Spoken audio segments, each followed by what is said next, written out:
Welcome back to Judy Tuesdays here on CU at USC. Tonight's guest will have you warming up your vocal cords. It's the history teacher who made history himself by teaching his lesson plans through song and dance. Joining us in the studio tonight is Jeff Lantos.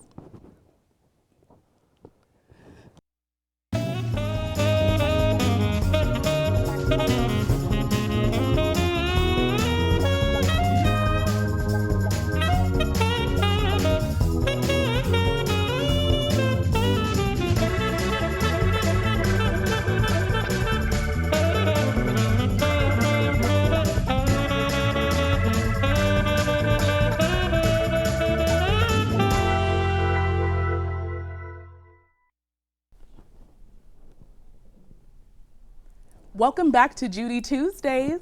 We're sitting down here with Jeff Lantos. He's a teacher at Marquez Charter Elementary School, and he's made waves for his very interesting lesson plans. Thank you so much, Jeff, for coming with us tonight. Good to be here. Yes, okay, so give us a breakdown of your history. You started at Brown University studying history. That was your passion? American history. American history. With 3 Pulitzer Prize winners.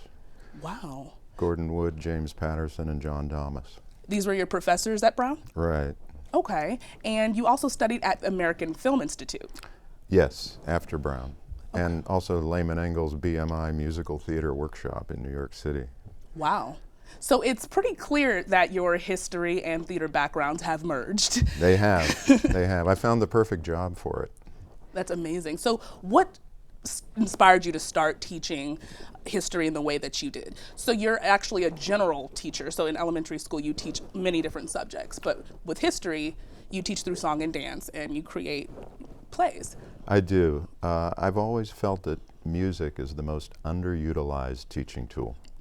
Kindergarten teachers use music all the time. The kids learn language by singing the Eensy Weensy Spider. ABC is put to a melody, and then for some reason it's dropped. And I thought, this is a tool that I'd like to bring back. So I play the piano. I insist, wherever I've taught, I've always had a piano in my room. So we can break into song at any moment during the day. It doesn't have to be history. I've written math songs, science songs. Wow. But if you sing it, you remember it. This is true. That's what I found. My students come back and tell me they're still singing the 5th grade history musical songs in high school for their SATs.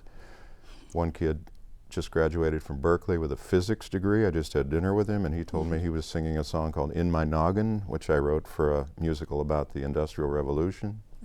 And he and another Marquez kid were singing that song at their graduation from Berkeley.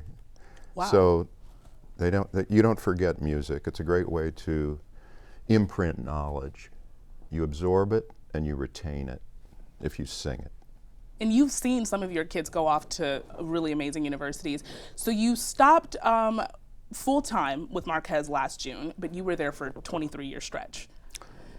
Right, I've taught for 29 years. 29 total. Right. And 23 at Marquez? 23 at Marquez Elementary, 5th grade, American history, from Jamestown until the Industrial Revolution. Wow, around so 1840. You've been able to see the growth of the program throughout the years, and you see the impact it has. Is it proven, and I saw this on ABC7 actually, it's proven that your students actually score significantly higher than other students on district history exams or? Yes, a study was done by a team from UCLA. Okay.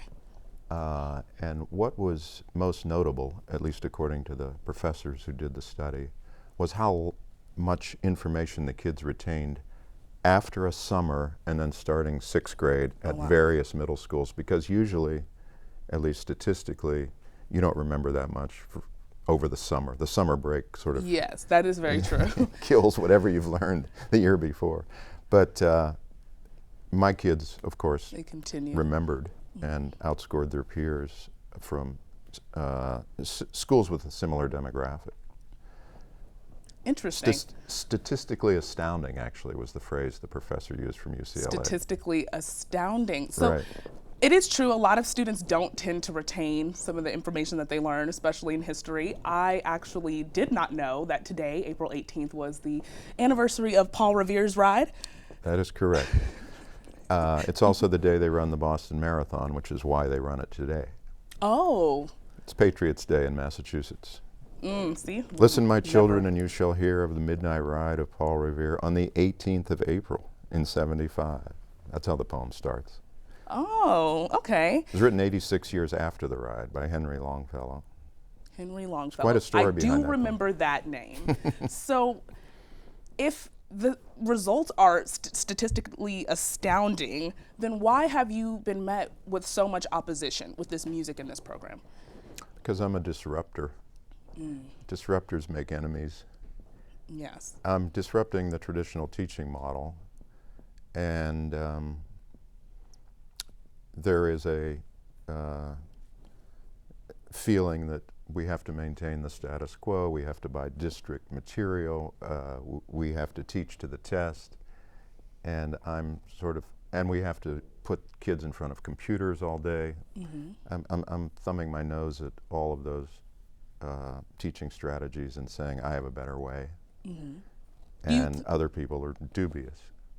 Okay. Do you think that technology in the classroom is, what do you think is the general problem with the curriculum in schools these days?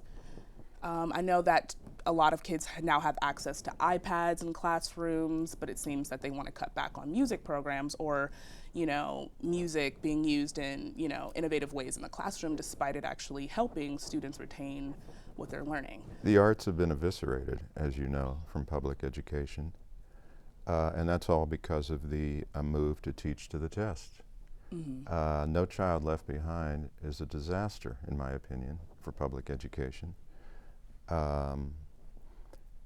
It really stunts creativity, it stunts critical thinking, it stunts kids interacting, developing social skills, reading challenging texts, acting, moving, singing.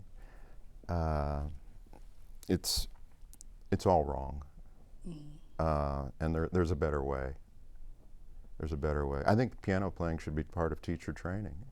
Really? I think every elementary school teacher should at least know 3 chords. Yes.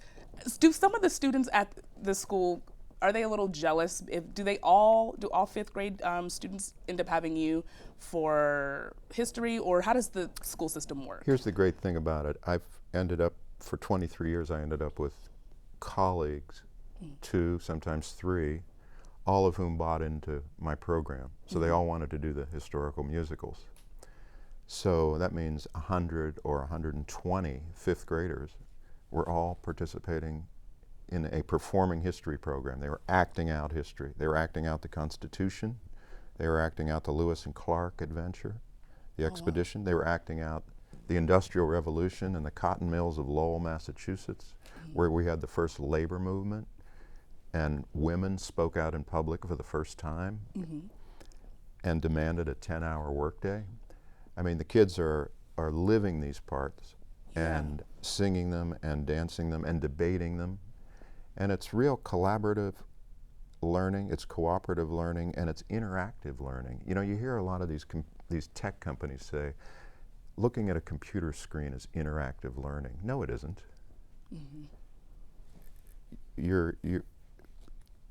Studies have now shown that excess computer use or excess digital use leads to myopia, obesity, lack of social skills.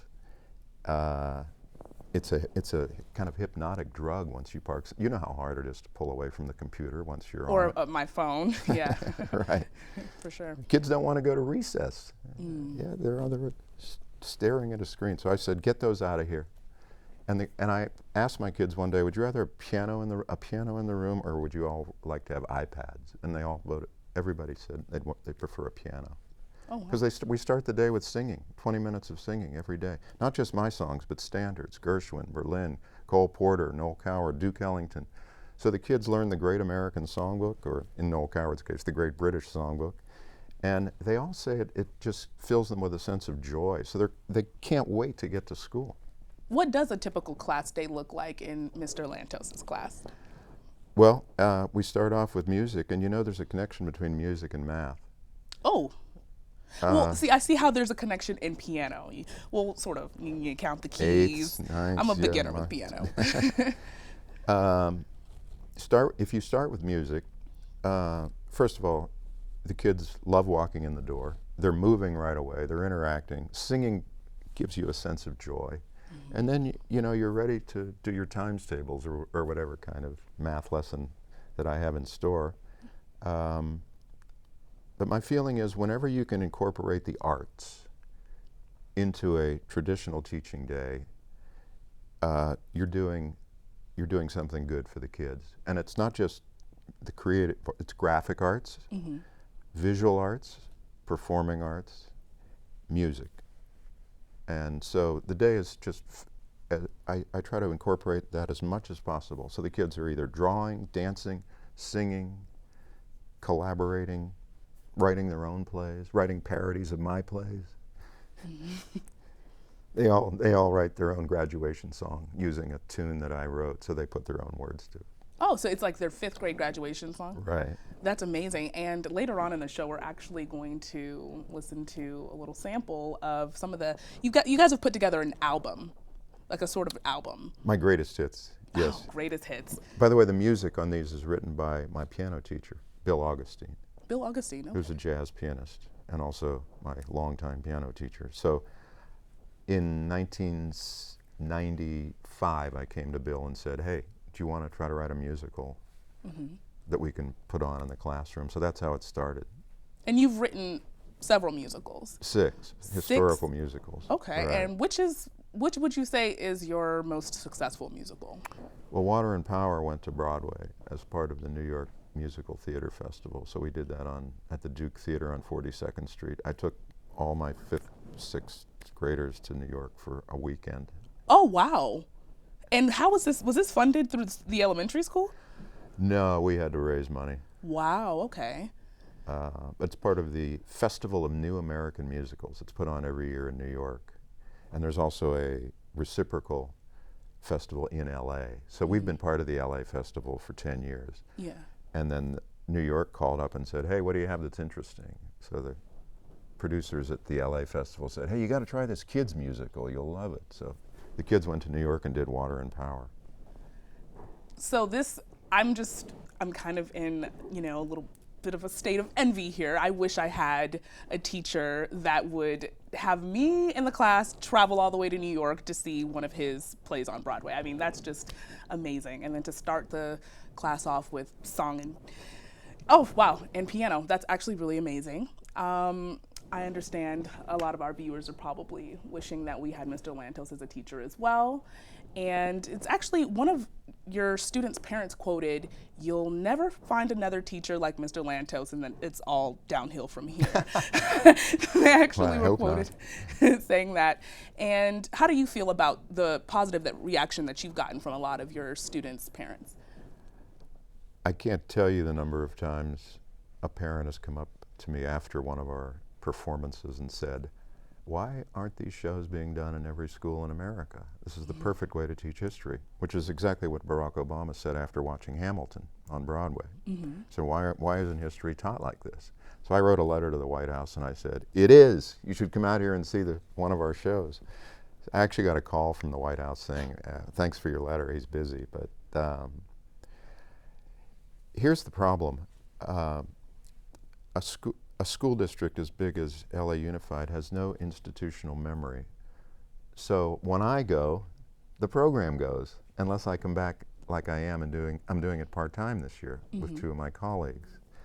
But there should be a mechanism where teacher-created products or content providers or whatever you want, teacher-created curricula. There should be a place where we can go and at LA Unified, and these programs can then be scaled and used in other schools rather than buying all this watered-down corporate product from the salesman from McGraw-Hill and Pearson Publishing. I mean, if teachers are creating great products in their classroom, why not get the word out? Why not utilize the talent that's right here locally? Yeah, I want to talk more about this after we have a really special commercial break. And instead of commercials, and we're actually going to be watching a snippet of some of the students at Marquez Elementary School performing some of Mr. Lantos' work. So stay tuned, and we'll be back after this quick video. You remember the preamble? I'll tell you when to start.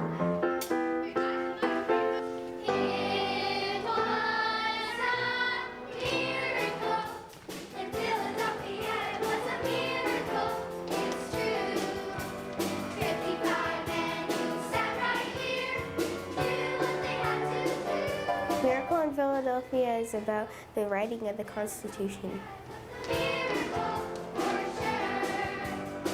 I play Edmund Randolph, and he proposes the Virginia plan to all the other delegates, but James Jimmy Madison actually writes the Virginia plan. Gentlemen, I brought here an interesting thought here. Let's do the plot here, scheme based on a tree. One branch to the eastward, one branch to the west. One point to the courthouse, just ignore the rest. Why should we ignore the rest? I think you will see. When it comes to government, the magic number is 3.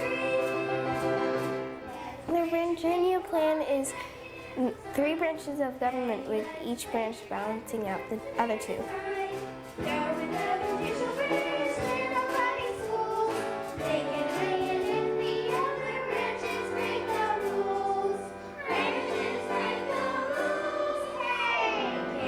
The 3 branches of government are the legislative branch, the executive branch, and the judicial branch.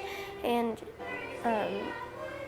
the legislative branch will have not 1 but 2 houses. One branch to the eastward, 1 branch to the west.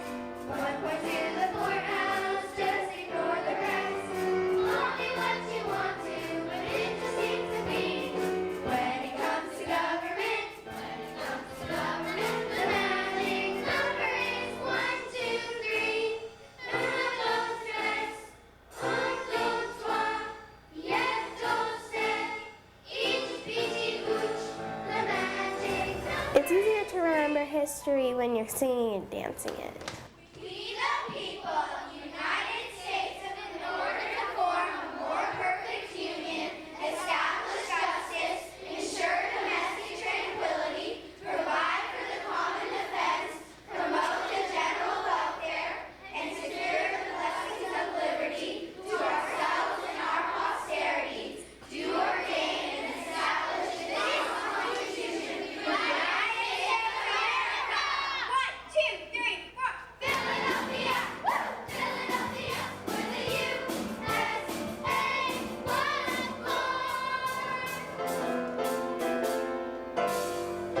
Miracle!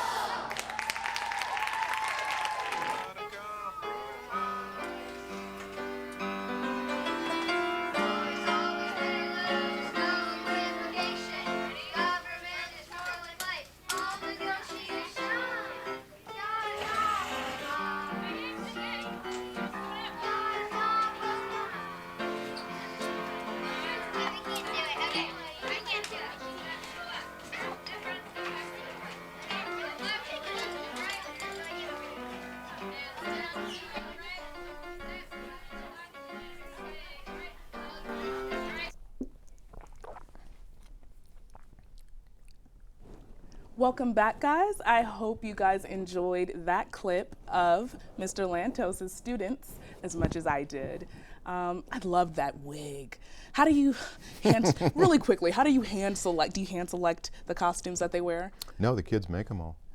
Wow, so they're actually learning how to create their costumes as well. They're creating their costumes. They're doing biographies of their character. Oh, wow. And by the end of the show, we do a show every 10 weeks. Mm-hmm. So scripts go out the first day of school, and then the kids are either performing or rehearsing a show for 39 weeks until the second to last week of school. Oh, wow. And we found that by the 9th week of each musical, every kid knows everybody else's lines. You can see them mouthing the lines on the bleachers. So it's not just kids learning their own lines, but they know the whole show and they know all the lyrics. They're all singing the group numbers. There are about 5 or 6 production numbers in every show that everybody sings. But they also know everybody else's solo.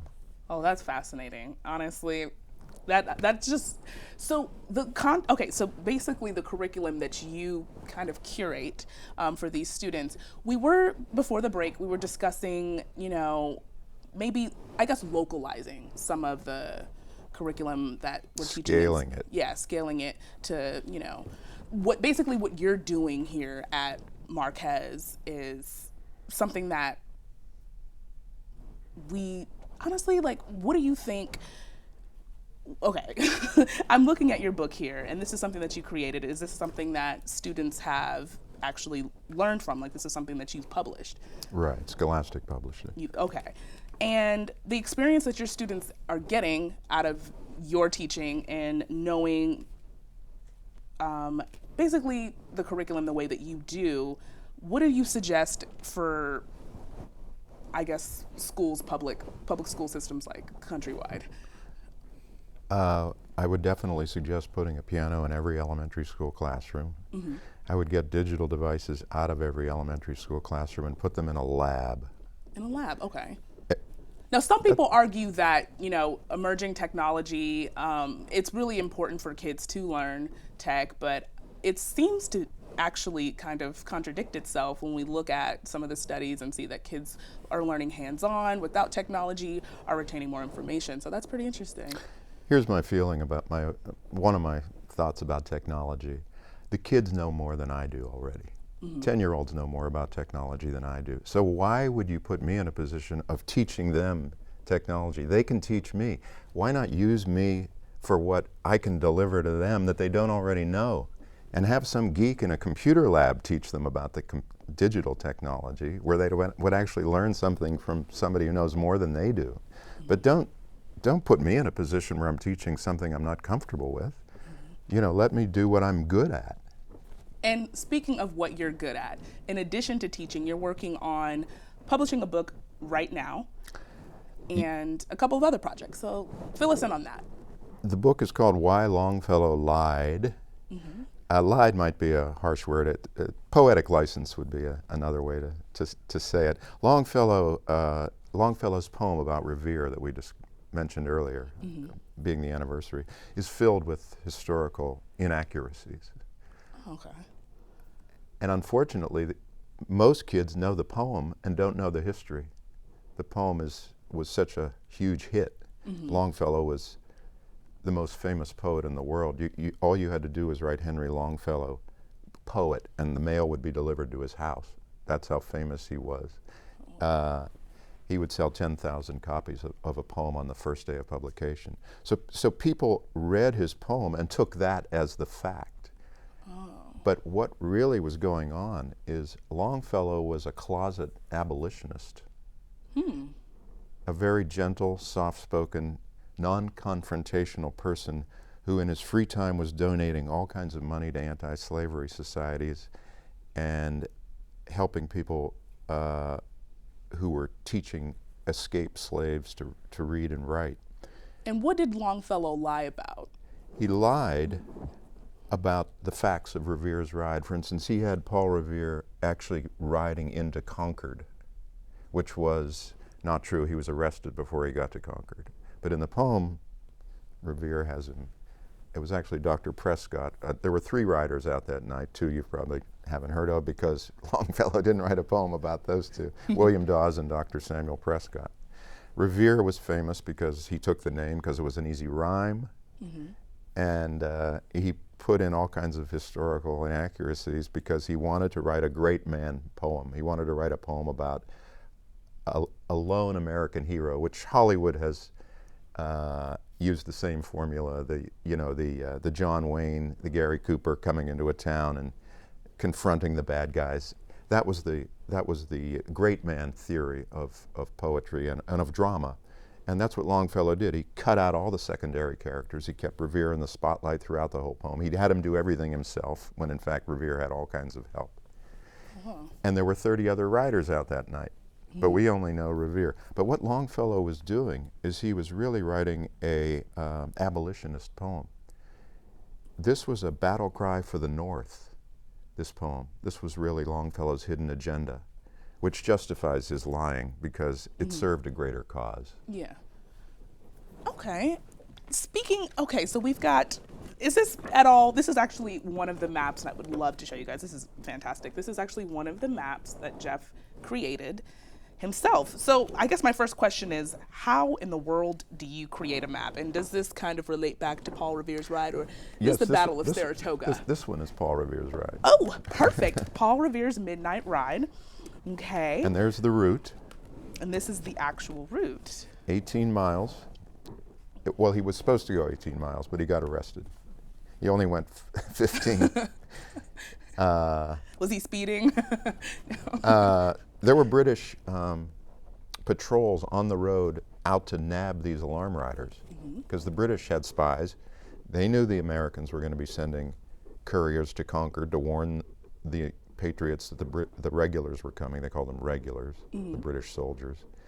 And so the commander-in-chief put soldiers at major intersections and choke points along the road from Boston to Concord, and that's how Revere got arrested, because he ran into one of those patrols and they put a gun up to his head and said, "Get off your horse or you're a dead man."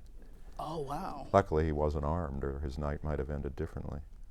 Wow. This is actually quite intense. Wow, Paul Revere. Oh yeah, this was a life-risking ride. It's a very life-risking ride. You know, history is always fascinating depending on who's teaching it. That's another one of my arguments, is that elementary school teachers need a better history education. Because history is full of great stories about people. But you have to know the stories to be able to tell the kids. This is true. You can't just follow the book. The book is just a blueprint. And the kids in your class are able to learn history by actually embodying the characters and learning holistically about other people's characters and actually living out, you know, like a skit of their lives. And this has been such a successful program that, speaking of Paul Revere Middle School has actually asked you to come on board. So now you're taking this to the junior high level. Well, I have a job interview. Don't get carried away. Don't want to get too carried away. And it's also world history, so I'd have to write a few new shows. Oh, okay. So this okay. So that it's on the it's in the talking stages. Okay. Well, we will stay tuned with more from Jeff Lantos, and follow us on CUATUSC on Instagram, Twitter, and Facebook. And thank you guys so much for watching. Federal Convention to Can we order. talk? Roll call.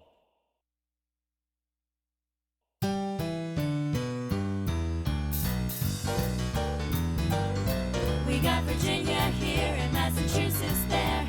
Pennsylvania's delegates are everywhere. We got Connecticut, we got New York in town.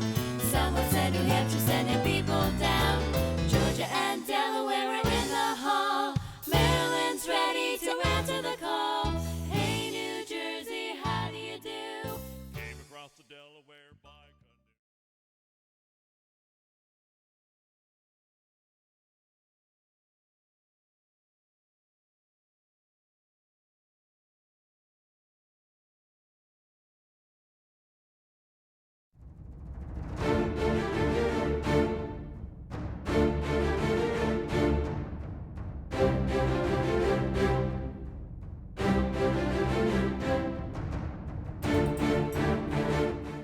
Welcome to CU at USC.